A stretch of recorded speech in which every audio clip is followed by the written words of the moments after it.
요한복음 4장 23절, 24절 우리 함께 한 목소리를 읽겠습니다. 아버지께 참되게 예배하는 자들은 영과 진리로 예배할 때가 오나니 곧 이때라. 아버지께서는 자기에게 이렇게 예배하는 자들을 찾으시니라. 하나님은 영이시니 예배하는 자가 영과 진리로 예배할지니라. 아멘.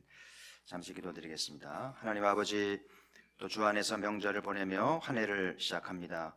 온란히 주어진 우리의 삶, 선수가 다른 박질하듯이 천국을 향해서 게으르지 않게 하시고 뒤처지지도 않게 하시고 늘 다른 박질하며 주어진 사명을 다 이루기까지 주어진 삶의 자리를 지키면서 교회에서나 가정에서나 직장에서나 충성을 다하여 하나님과 사람 앞에 사랑받는 저희가 되어지도록 힘주시고, 예배하는 저희들 은혜 베풀어 주옵시며, 오늘 주 앞에 나올 때 귀한 예물 드린 손길들이 있으니 우리 자녀들을 기억해 주시고 긍휼히 여기시사 하나님 나라에 임할 때 쓸모있게 하시고 잘 준비되어 글로벌 리더로 자라가도록 한 걸음씩 인도하사 믿음의 은총으로 계승하도록 잘 이어받도록 축복해 주옵소서. 또 말씀 앞에 모였으니 듣는 귀가 있게 하시고 깨닫는 복이 있게 하사 말씀을 들은 대로 힘을 내서 승리케 하여 주옵소서. 예수님 이름으로 기도드리옵나이다. 아멘.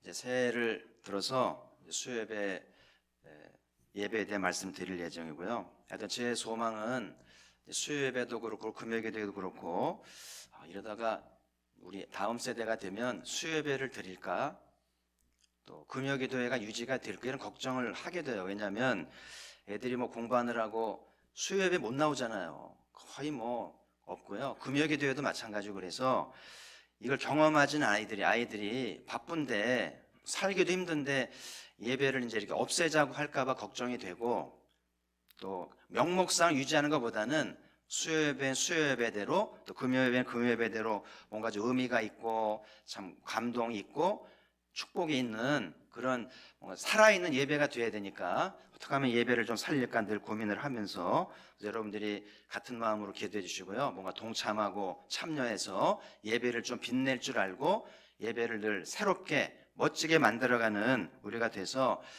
우리 아이들도 같이 와서 예배의 소중함을 알고 또 은혜를 받고 함께 예배를 이제 지켜가는 우리가 됐으면 좋겠다 생각이 들어서 이제 수요예배는 예배에 대한 말씀을 좀 시리즈로 나누면서 예배를 새롭게 좀 만들어가는 우리가 되기를 기대하겠습니다. 우리는 오랫동안 조상 숭배를 해온 민족이잖아요. 지금도 뭐 명절 때마다 상 차리고 조상 사진 올려놓고 이제 절하고 술잔 올리고 이렇게 하잖아요. 예배하는 거잖아요. 그래서 조상들이 신이니까 우리 집안에 이제 길과 흉을 이렇게 주장하신다고 생각하잖아요. 그리고 조상만이 아니고 온갖 우상들을 동네 어귀마다 우물마다 뭐 하여튼 뭐 또 이렇게 또 사당까지 만들고요. 온갖 이렇게 우상을 예배하는 익숙한 민족이잖아요. 그래도 이렇게 비나이다 하는 그 정성도 우리가 다 아시고요. 그리고 우리나라는 또 종교성이 좋아서 다 받아들이잖아요. 불교면 불교, 유교면 유교, 하여튼 다 받아들이면서 이렇게 섬겨왔던 민족이기 때문에 예배가 늘 있어왔던 민족이에요. 어떤 형태로는 예배를 드리잖아요. 그래서 이제 우리는 이제 기독교가 전래되면서 또 많은 사람들이 기독교로 개종하고 기독교인 되고 또 직분도 받으면서 예배를 드리는데 저는 좀 걱정스러운 면이 있거든요. 우리는 바른 하나님을 예배하고 또 하나님이 원하시는 바른 예배를 드리고 있는지, 조상 숭배하는 거나 동네에서 이렇게 우상을 섬기는 거나 뭐가 다른 것인지를 생각해 보면서, 그래서 이 조상들이 섬겨왔던 우상 숭배, 조상신, 모든 종교적인 요소들을 다 빼버리고 참 하나님, 그리고 성경이 말하는 참 예배를 드려야 될 텐데 그래야 되겠죠. 근데 우리 안에는 왜곡된 거 많거든요. 하나님 이런 분일 거야, 이런 예배를 받으실 거야, 그러면서 이렇게 좋은 게 좋은 거지, 이런 경향도 많이 있기 때문에 이런 말 있잖아요. 불교에 연불보다 제밥이란 말도 있는데요. 절에 가는 거는 연불을 드리고 구원을 찾아가는 건데 많은 불자들이 연불 끝나고 제사밥 불교 음식이 맛있잖아요. 무공에다가 맛있으니까 거기에 이제 더 마음을 쏠리니까 예배가 이제 쇠락하고 불교가 타락했다는 것이 많은 사람의 생각이잖아요. 먹는 것만이 아니고 이권도 마찬가지예요. 왜 이판사판이란 말이 나왔는가? 이판과 사판은 승려의 직함 이름이잖아요. 그래서 이렇게 제밥은 그냥 먹는 음식도 있지만은 그런 불교의 이권, 수많은 재산, 이 권력 싸움 때문에 결국 불교가 이렇게 쇠락을 하고 많은 사람이 등을 돌리게 된 것을 우리가 알고 있기 때문이고요. 그래서 여기 교회 오신 분도 꽤 많이 있다고 봐야겠죠. 그래서 주객이 바뀐다고 그러잖아요. 주가 있고 객이 있고 본질이 있고 본질이 아닌 것이 있는데 이렇게 종교도 이렇게 본질이 아닌 것에 이렇게 마음을 뺏기게 되면 이제 문제가 생긴다는 거죠. 그래서 이제 기독교도 마찬가지고요. 기독교도 참 예배자가 돼야 되는데 하나님을 바르게 알아가야 되는데 소위 제밥, 어떤 이권 이런 거에 관심을 뺏기다 보면 그 예배는 뒷전이 되다 보면 이제 기독교도 쇠락하게 되고 이제 사람들이 등을 돌리면서 또 다른 종교는 없나 이렇게 또 될 수도 있잖아요. 그래서 이 수요예배를 통해서 예배를 다시 좀 새롭게 배우면서 내가 드리는 예배는 바른 예배인지 또 하나님이 찾으시는 예배자인지를 돌아보면서 고칠 건 고치고 새롭게 배워가면서 올 한해 참 예배자가 돼서 하늘문이 열리는 은혜가 있기를 축복합니다. 그 인류의 시조 가인과 아벨도 보세요. 두 형제의 갈등도 예배 때문이었잖아요. 하나님이 가인의 예배는 안 받으시고 아벨의 예배는 받으셨는데 그래서 가인이 아벨을 이렇게 이제 시기하면서 결국은 이제 동생을 죽이게 되잖아요. 그러니까 예배의 실패가 예배를 받지 않으셨다고 하는 그 상처 때문에 동생을 죽이게 되는 결과를 가져왔으니까 그 동생만 죽인 게 아니라 불행한 인류의 역사가 시작이 된 거죠. 그래서 가인의 후손이 쭉 소개가 되는데 악기를 개발하고 농기구를 만들고 문명을 창달하면서 위대한 인류 조상이 되는데 동시에 그 배후에 불행한 역사가 살상과 보복과 잔인의 역사가 따라오잖아요. 조상 때나 지금이나 인류가 화려한 발전을 시키고 업적을 이뤘습니다마는 동시에 더 악해지고요. 얼마나 폭력적이고 얼마나 살인이 많은지 이런 비극의 역사를 만들어가고 있다는 것인데 그 배후에 예배가 있는 거예요. 그 예배를 바르게 드렸더라면 이런 어둠의 문명은 없었을 것이라는 것이죠. 그래서 예배를 바르게 알고 바르게 드리는 것이 참 중요하다는 생각이 들고요. 그래서 인류가 신라곤을 하잖아요. 이제 말씀을 불순종해서 에덴을 쫓겨나서 신라곤의 삶을 살게 되는데 하나님이 그런 인류에게 한 가닥 희망을 주셨는데 뭐냐면 예배죠. 그래서 가인과 아벨 예배를 드린 거잖아요. 그래서 하나님은 하나님을 잃어버린 인류에게 예배를 통해서 하나님을 찾게 하신 거예요. 그래서 민족마다 나라마다 종교가 있고 예배를 드리는데 참 하나님 찾기 어렵습니다. 그래서 하나님 어쨌든 그 예배를 통해서 종교라는 기능을 통해서 하나님을 찾고 이제 영생을 사모하도록 하셨는데 그래서 하나님이 이제 때가 되어서 이제 아들을 보내서 모든 것을 되찾게 하시려는 그런 의도를 보이신 거잖아요. 그래서 잃어버린 에덴을 되찾게 하시고 새 삶을 살게 하실 의도를 이제 보여주신 거잖아요. 오늘 읽어드린 말씀은 요한복음의 4장 읽은 말씀은 수가성인과 대화 중에 이제 일부분 읽어드렸는데 오늘 여인과의 대화 속에 놀라운 복음이 있어요. 한 여인의 인생을 바꾸고 사마리아 돌을 변혁하는 놀라운 대화가 있는데 그 대화 중에 한 대목이 예배에 대한 주제예요. 그래서 여러분도 오늘 말씀을 잘 들으면서 예배에 대한 의문점, 예배에 대한 어떤 잘못된 관점들을 잘 고치고 참 예배자만 될 수 있다면 얼마든지 바꿀 수 있고요. 얼마나 새롭게 할 수 있는 기회가 주신다는 것을 기억하면서 대화 중에 그런 말씀이 나와요.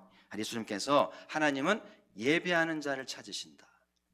이거는 하나님이 예수님을 통해서 우리에게 주시고자 하는 말씀이에요. 나는 지금 참 예배자를 찾고 있다. 오늘 수요예배 중에도 누가 참 예배자가 되는지를 찾으시고 왜 찾으실까요? 왜 예배자를 찾으시는 것일까요? 예를 들어서 부모가 자식을 잃어버렸어요. 그럼 자식을 찾잖아요. 그럼 누가 와서 어머니 자식을 왜 찾아요? 그렇게 물으면 뭐라고 대답하시겠어요? 그건 어리석은 거잖아요. 자식을 찾아야 부모지. 자식을 잃어버렸는데 부모가 자식을 찾지 않는다? 그건 안 되잖아요. 왜 하나님 독생자를 보내시면서까지 우리를 찾으시는 걸까요? 뭔가 새롭게 하시고 뭔가 기회를 주시고 잃어버리고 되찾게 하시려는 것 아니에요? 그래서 오늘 말씀을 잘 들으시면서 하나님이 찾으시는 예배자가 될 수만 있다면 얼마든지 우리 잃어버린 신라곤의 인생이 이제 낙원의 인생을 찾는 은총이 있지 않겠어요? 그래서 오늘 말씀을 잘 들으시면서 나는 참 하나님이 찾는 예배자인가? 이런 질문을 하시기를 바라고, 오늘 말씀을 잘 듣게 되면은요, 세상 일이든 교회 일이든 뭔가에 바빠서 예배를 빠지는 것은 없어지게 되는 거예요. 예배를 알면 있을 수 없는 일인 거예요. 예배가 주예요, 주. 집안 살림이든 공부든 장사든 교회 일이든 모든 건 주가 아닌 거예요. 주는 예배인 거죠.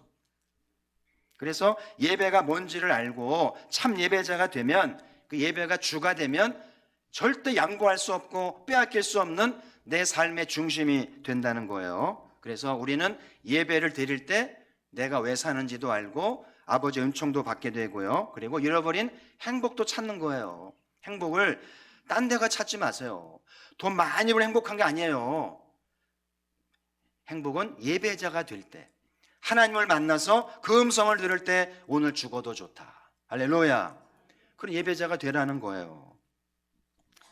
내가 아무리 열심히 살고 부경화를 누려도요, 하나님도 없고 하나님을 예배하지 않는다면 헛된 인생일 수밖에 없는데, 반대로 세상에 부경화도 없고 대단하지 않아도 참 예배자가 된다면 얼마나 긍지가 되겠어요.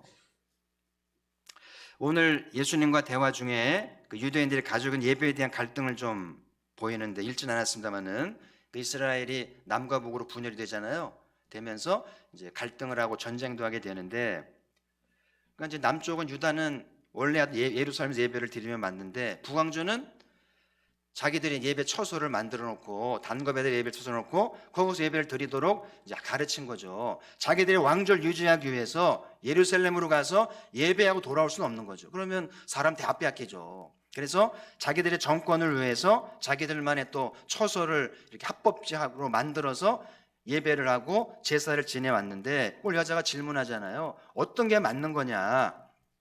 우리 북이스라엘은 여기가 맞다 그러고 당신네 유대인들은 거기가 맞다 그러는데 어디가 더 바른 거냐? 이렇게 질문을 하죠.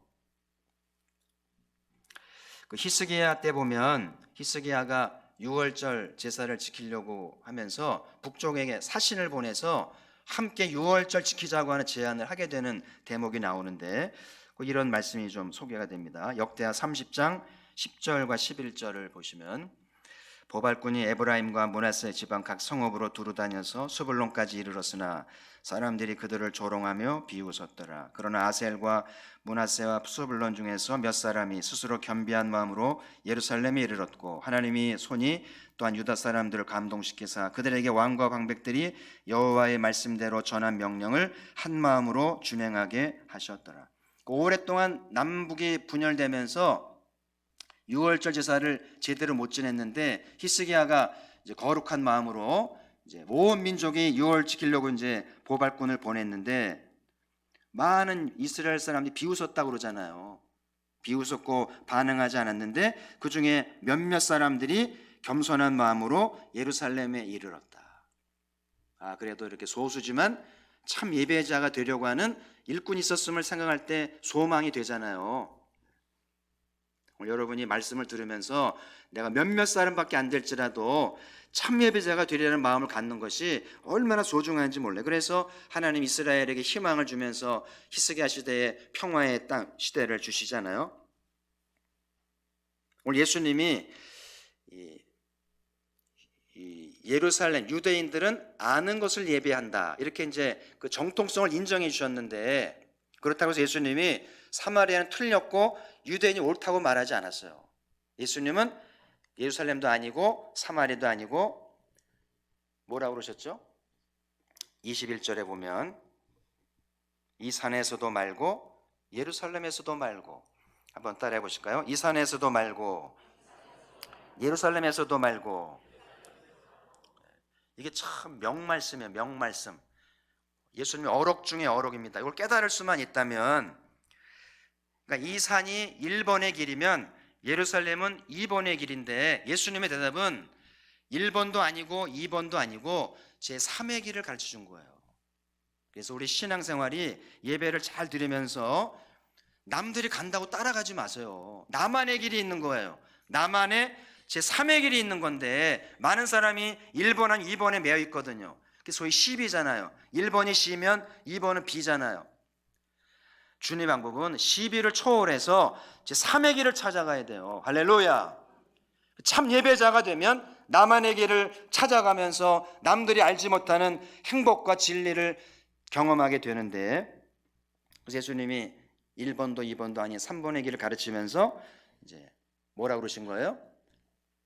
영과 진리로 예배하라.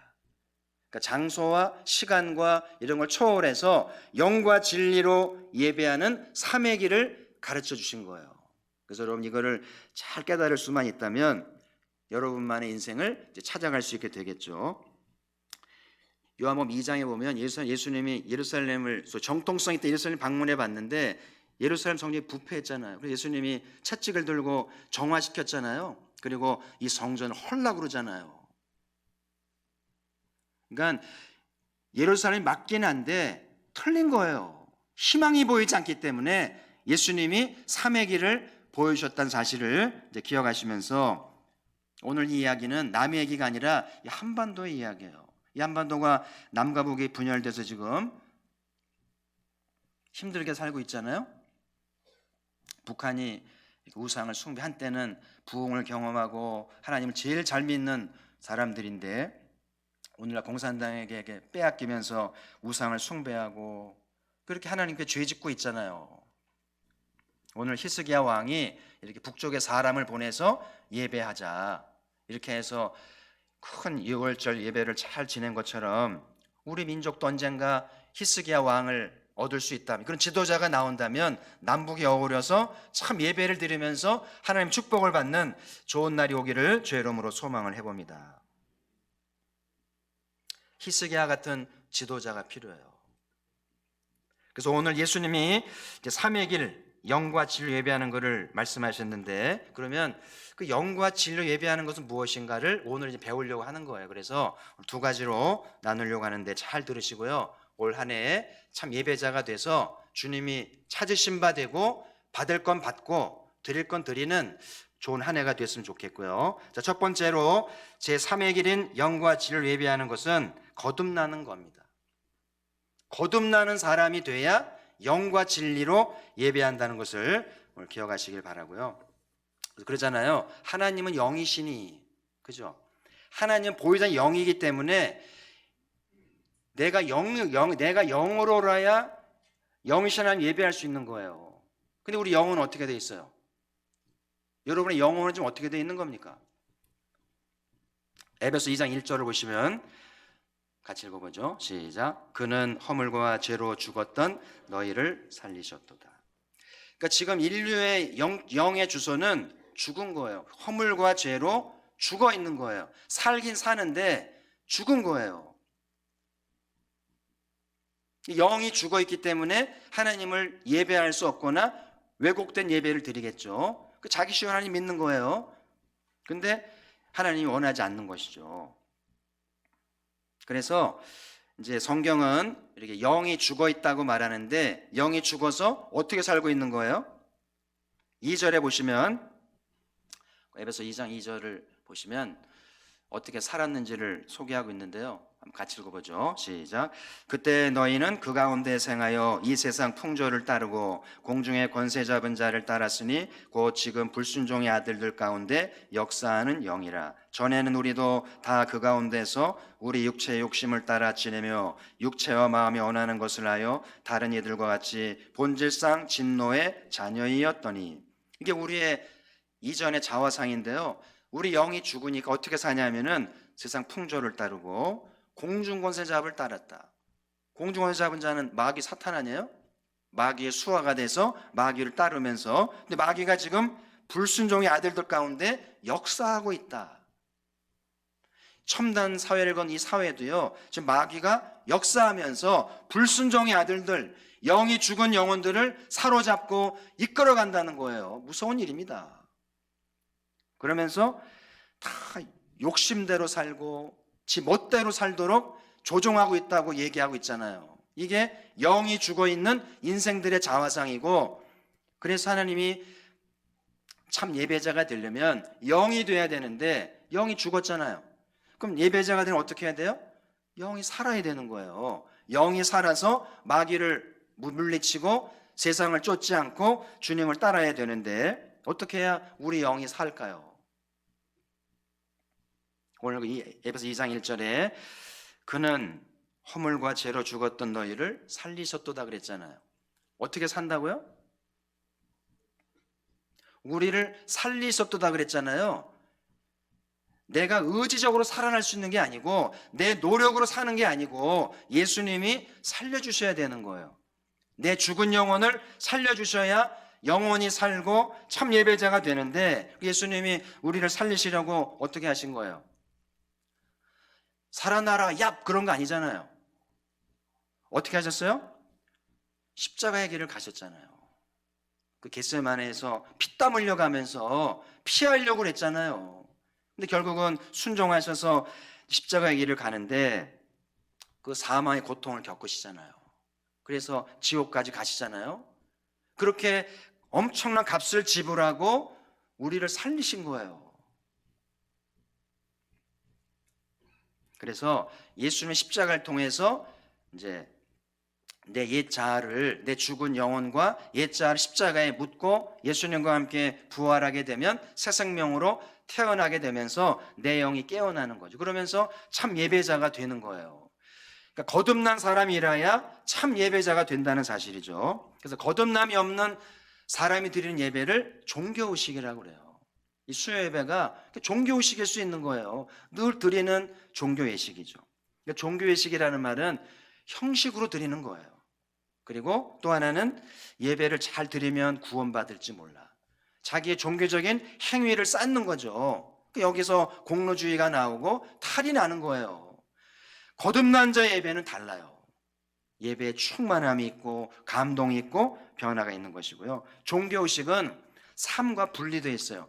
의식은 의식이고 사는 건 사는 거고 아무런 영향을 미치지 못하는데, 진짜 거듭난 자의 예배는 삶에 영향을 주고 변혁을 준다는 사실이죠. 그래서 오늘 진정한 예배자는 내가 예배자가 되게 하시려고 예수님이 어떤 값을 지불하시고 어떤 고통을 당하셨는지를 아는 거예요. 그러면서 예배를 드릴 때마다 죽임 당하신 어린 양을 생각하면서 이제 내가 어떻게 해야 될지, 어떻게 예배해야 할지를 고민할 수밖에 없는 거죠. 요한계시록에 요한이 이렇게 외치는 말씀 다시 한번 보시죠. 계시록 5장 12절 보시면 우리 한번 같이 읽겠습니다.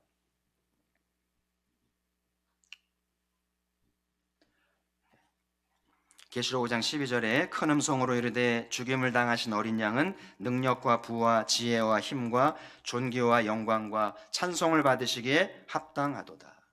그 사도 요한이 큰 소리로 말하기를 예수님이 나를 위해 죽임 당하셨는데 그 어린 양을 위해서 내가 가지고 있는 능력과 부, 지혜와 힘, 존귀와 영광과 찬송을 다 드리는 것이 마땅하고 합당하고 가치가 있다. 할렐루야. 그래서 정말 거듭난 그리스도인이라면 이 고백을 하게 돼 있어요. 부모의 은혜를 아는 자식이라면 부모의 은혜를 갚을 줄 알죠. 그렇잖아요? 그래서 여러분, 예배 때마다 날 위해 죽임을 당하신 어린 양을 어떻게 좀 보답해 드려야 될지 고민을 해야 돼요. 물론 예수님이 대가를 요구하시는 분은 절대 아니죠. 그죠? 여러분의 부모님이 뭘 바라고 어떤 대가를 바라고 자식 기른 게 아니잖아요. 그렇죠? 부모의 은혜를 알면 보답하는 거예요. 그런 것처럼 십자가의 은혜를 알면 그냥 예배 드릴 수 없어요. 나를 위해 이 어마어마한 값을 지불하셨는데 내가 이 주님께 무엇을 드려야 될지. 그러면서 내게 있는 능력, 내게 있는 부, 내게 있는 힘, 내게 있는 지혜, 어떤 영광, 이걸 다 드려도 아깝지가 않는 그런 예배자가 된다는 것이죠. 그래서 올 한 해도 예배를 드리시면서 예수님이 정말 나 같은 죄인을 위해 값을 지불해 주셨는데, 그러면 나는 이 주님을 위해서 무엇을 드려야 될지, 어떻게 나도 제물이 되어야 할지를 고민해야 되겠죠. 그래서 말로라도 주님, 제가 제물 될게요. 제가 죽어서라도 주님의 고난을 헛되지 않게 드릴게요. 그러니까 말이라도 해야 되지 않겠어요? 그리고 진짜 거듭난 그리스도인이라면 말뿐만이 아니라 내 삶 속에서 예배를 그냥 나오지 않아요. 종교식 하러 오지 않아요. 그래서 올 한 해 진정한 예배자가 되기 위해서 꼭 거듭나시기 바랍니다. 나는 거듭났을 거야 라고 생각하지 말고요. 거듭났으면 진정한 예배자가 돼야 되는데 그 예배자가 아니라고 판단이 들면 난 아직 거듭나지 않은 것 같아라고 판단하면 맞아요. 그래서 정말 거듭나기 위해서 십자가에서 내 옛자를 십자가에 죽이고요, 새 사람으로 태어나서 참 예배자가 돼서, 그렇게 되면 예배에 대한 태도와 열정이 달라져요. 거듭난 사람은요, 예배를 빠진다? 있을 수 없어요. 물론 빠질 수밖에 상황이 있을 수 있겠습니다만은 그런 부득이한 경우가 아니라면 빠질 수 없어요. 그거는 정상적인 거예요. 마치 자식이라면 밖에 잠을 잘 수 없는 것 같아요. 내 집에 와서 잠을 자야죠. 그래서 이 어린 양께 참 예배자가 되는 것이 우리 마땅한 모습이고, 나를 위해 고난당한 주님을 위해서 내가 무엇을 해야 될지에 대한 열정을 갖게 된다는 사실을 기억하면서, 그렇게 할 때 하늘 문이 열리면서 은혜와 진리가 충만하게 되는 것이죠. 자, 두 번째로 영과 진리로 예배를 드리기 위해서는 성령의 인도를 받는 예배가 되는 것인데요.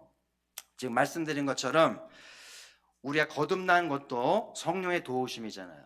성령의 감동이 있어야 이렇게 주님을 찾게 되고 또 옛자 십자가에 던져버리게 되고 거듭나게 되잖아요. 영과 진리로 예배를 드리는 것도 내 종교적인 열심으로 되는 게 아니에요. 그런 예배자는 꼭 상처를 받고 시험 받습니다. 예배 열심히 드렸는데 응답이 없다 이거예요. 그러지 않아요. 정말 영과 진리로 드린 예배는 성령으로 인도를 받아야 돼요. 자, 보이지 하나님 어떻게 예배하면 좋을까요? 하나님 영원하신 예배가 뭔지 아시겠어요? 우리는 알 수 없어요. 하나님 보이지도 않는데요. 어떻게 하나님 예배를 드리기 원하시는지, 어떻게 앞으로 나아갈 수 있는지, 어떻게 하나님으로부터 오는 치유 응답을 받을 수 있는지, 어떻게 우리 예배드리는 이곳이 쉬운 자가 될 수 있는지 우리 힘으로 할 수 없는데 성령의 도우심이 필요해요. 그래서 평상시에 성령님을 좀 배우고 성령으로 충만한 자가 돼야 영과 진리로, 영과 진리는 성령을 얘기하는 거예요. 내 열심이 아닌 거예요. 여러분, 사람들은 저마다 그 패턴이라는 게 있어요. 방식, 어떤 패턴, 율법, 신념이라는 게 있어요. 먹는 것도 그렇고 잠자는 것, 뭐 사람과의 관계하는 것, 일하는 것, 다 자기만의 패턴이 있고 방식이 있습니다. 그래서 오랜 반복을 통해서 익숙해지고 편리하게 돼요. 거기에 익숙하게 살아가는 존재죠. 신앙도 마찬가지예요. 예배 드리는 것, 봉사하는 것, 기도하는 것 다 패턴이 있어요. 절대 바꾸지 않습니다. 자기식으로 가는 거예요. 근데 여기에 문제가 있는 거예요. 영과 진리로 예배할 수 없어요. 보세요. 성령님이 영과 진리 예배를 이제 도와주시는데 성령님의 특징은 자유함에 있어요. 성령님은 절대 패턴화되면 안 돼요.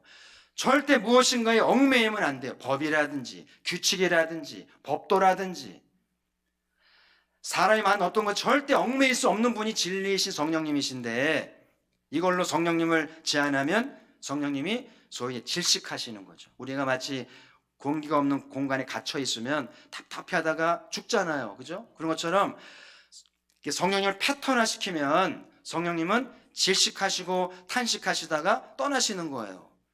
성령님이 역사하시려면 절대 패턴화가 되거나 어떤 제도를 만들거나 얽매이면 안 되고 성령님이 자유하셔야 돼요. 요한복음 3장 8절 보시면 예수님이 이렇게 말씀, 같이 읽어보죠. 시작. 바람이 임의로 불매 내가 그 소리는 들어도 어디로 와서 어디로 가는지 알지 못하나니 성령으로 난 사람도 다 그러하니라. 그 성령님은 바람과 같아서, 바람은 정해놓고 불지 않아요. 우리가 원하는 대로 불지 않습니다. 그냥 자기 임의대로 불잖아요. 그죠? 성령님도 우리가 제한할 수 없어요. 우리가 임의로 할 수 없는 거예요. 성령이 원하시는 대로 이끌어 가시고 충만케 하신다는 것인데, 성령으로 인도를 받아야 영과 진리로 예배하는데, 그런 예배가 돼야만 하나님이 받는 영과 진리 예배라는 사실이죠. 그래서 성령 인도하는 예배가 될 때 예배에 놀라운 은혜가 있고 변화가 따르는데, 여러분 예배 드리러 올 때 뭘 기대하시잖아요. 그죠? 참 예배자가 되고 싶기도 하고, 또 하나님 또 받아야 할 응답과 어떤 약속과 변화와 치유가 있잖아요. 그죠? 내 삶에 필요한 어떤 기적적인 게 있잖아요. 그렇죠? 그런 걸 경험하는 예배가 되려면 성령님이 일하시는, 성령님이 감동하는 예배가 돼야 한다는 거예요. 그래서 내 안에 이 성령님을 가두거나 제한할 만한 어떤 얽매이는 것, 패턴화된 것, 규칙화된 것 다 깨뜨려야 돼요. 내 고집들, 내 삶의 관점들, 내가 살아온 방식들 깨뜨리지 않으면 성령님이 역사할 수 없고 우리가 기대하는 응답과 축복 있을 수 없어요.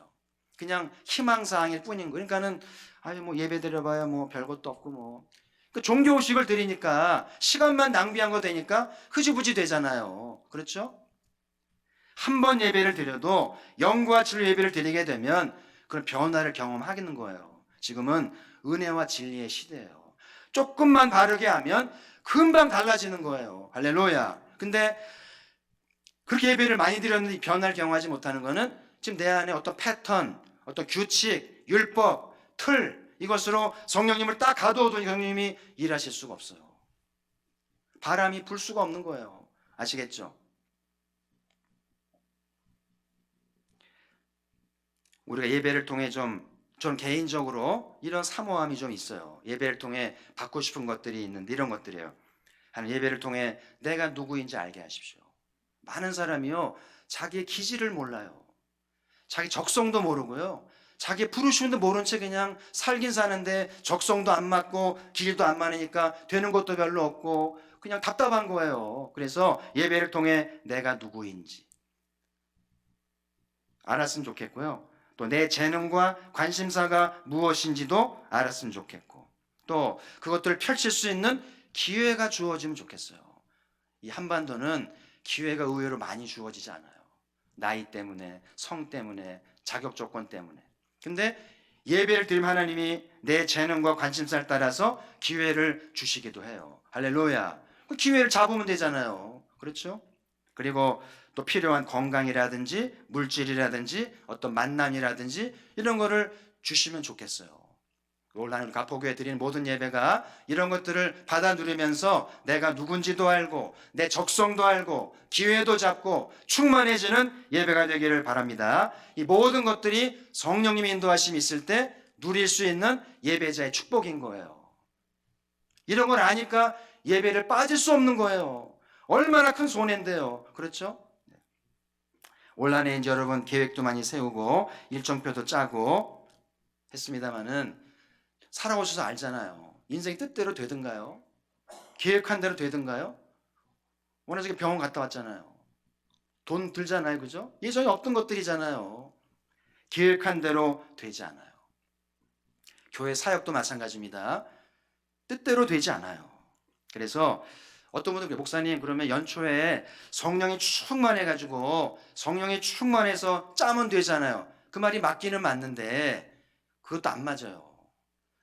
아무리 성령 충만해도요 1년 동안 일을 다 알 수는 없어요. 하나님이 그렇게 일하지 않더라고요. 한 번에 1년치를 다 보여주는 분이 아니에요. 그러면 또 소홀해지겠죠, 하나님이. 그래서 성령 그때그때 인도하시기 때문에 그때 정령 충만해야지 1년치 계획 다 세워놓고 틀 잡아놓고 이렇게 해주세요 그러면 그렇게 해주시지 않아요. 그것도 하나의 틀이 되고 패턴이 되니까 그 계획은 세우되 늘 자유함이 있어야 돼요. 여러분, 세상은 빠르게 바뀝니다. 그리고 사단의 역사도 많아요. 그래서 사단의 역사를 대적하고 빠르게 바뀌는 세상을 따라가기 위해서는 성령님 인도하심이 늘 필요한 거예요. 그때그때마다 신축성 있게 유연성 있게 대처해야 되려면 성령이 충만해야 되는데 계획을 세웠더라도 바꿀 수 있어야 돼요. 일정도 바꾸고 방향도 바꾸고 얼마든지 바람이 불듯이 성령님을 따라서 바꿀 수 있고 새롭게 할 수 있다면 잘 대응하고 대처하면서 승리하는 또 한 해가 될 줄 주의 이름으로 축복합니다. 그러니까 이 모든 것들이 영과 진리로 예배할 때 일어나는 일들인 거예요. 올 한 해 종교의식 이거를 좀 떨쳐버리시고요. 난 올해부터 영과 진리로 예배하겠다. 이렇게 마음을 정하시고 영과 진리로 예배하기 위해서 한 가지는 거듭나야 한다. 예수님이 우리를 죽은 영혼을 살리시려고 십자가의 길을 걸어가셨는데 십자가를 붙들어야 되고요. 십자가를 경험하고 십자가의 사랑을 깨달으면서 내 영이 살아나야 돼요. 그래야 거듭나야 영과 진리로 예배하게 되는데 그래서 여러분들이 정말 거듭난 사람 예배 드릴 때마다 죽임당 어린 양을 생각하면 눈물이 나고 죄송하고 보답해야 되는데 오늘 예배는 내가 무엇으로 예배할지 주님은 아무것도 바라지 않아요. 뭘 보상을 바라는 건 아닌데 우리 마음속에서 신앙의 양심이 그냥 올 수 없는 거예요. 돈을 헌금을 드리든 내 마음을 드리든 내 시간을 드리든 뭔가 드려서라도 어린 양께 보답하고 싶은 것이 계시록 5장 12절이에요. 나중에 참 예배자가 되면은요 내 생애를 드리고 내 목숨도 내 전재산도 내 자식도 아낌없이 다 드리게 되겠죠. 그런 가포교회가 되기를 주의 이름으로 축복합니다. 예배 때마다 죽임당한 예수님을 생각하면서 이 거듭나는 자가 되어서 참 예배자가 되기를 바라고요. 자, 또 한 가지는 영과 진리를 예배하기 위해서는 성령의 인도를 받는 것인데 성령님은 자유하신 분이다. 그래서 참 예배자가 되려면 내가 지금까지 만들어 놓은 규칙, 패턴, 어떤 틀, 어떤 신념, 종교 다 깨뜨려야 돼요. 깨뜨리지 않으면 종교의식에 불과하고 성령님은 질식하셔서 떠나시든지 일하실 수 없어요. 그러면 예배는 시간 낭비고 아무런 변화도 없고 감동도 없고 내 식대로 살아가는 거예요. 그래서 영과 진리로 예배하기 위해서는 성령의 충만을 받아야 되는데 그러기 위해서 내 틀을 깨야 돼요. 내 살아온 방식 깨뜨려야 됩니다. 내 호불호 깨뜨려야 돼요. 그래서 때로는 좀 부담스러워 보이고 힘들어 보여도 성령 인도하심이라면 순종할 줄 알아야 돼요. 아시겠죠? 늘 내 마음에 내키는 것만 주시지 않아요. 때론 부담스러울지라도 부모님 말씀이니까 들어야 할 때가 있는 것처럼 좀 부담스러울지라도 주님의 뜻이라면 순종할 줄 알아야 지나고 나서 보니까 거기에 놀라운 계획이 있던 거예요. 그래서 오늘 말씀의 결론은 우리가 신앙생활하면서 예배가 주입니다. 예배가 본질이에요. 그래서 가포교회 안에 예배보다 제밥이란 말은 생기지 않아야 되겠죠. 참 예배제 공동체가 돼서 예배에 혼신의 힘을 다하고 충성을 다하는 예배 공동체가 되길 바라고요. 우리가 하나님을 잘 예배하는 것 그 자체가 행복인 거예요. 저는 개인적으로 내가 참 예배자가 되어서 예배드리다가 순교하면 더 소원이 없겠다. 그런 마음을 가지고 살아요. 돈을 많이 버는 것, 뭐 승진이나 권력을 차지하는 것 행복이 아닌 거예요. 행복할 수도 있고 아닐 수도 있고 그렇죠? 마귀에게 장단 맞추지 마세요. 마귀는 권력도 주고 돈도 주고 인기도 주면서 장단 맞추게 하거든요. 근데 진정한 행복은 나를 창조하신 분께 참 예배자가 되어서 그걸 예배할 때가 행복이고 거기에 우리의 소망이 이루어지는 것이고요. 그럴 때 하늘문이 열리면서 세상이 알 수 없는 놀라운 은총과 축복들이 주어진다는 사실. 올 한 해 참 예배자가 되어서 이전에 알지 못했던 행복을 누리시고 좋은 거 받아 누리는 우리 모두가 되기를 주의 이름으로 축복합니다. 하나님 아버지 고맙습니다. 이제 한 해가 시작되었으니 한 해를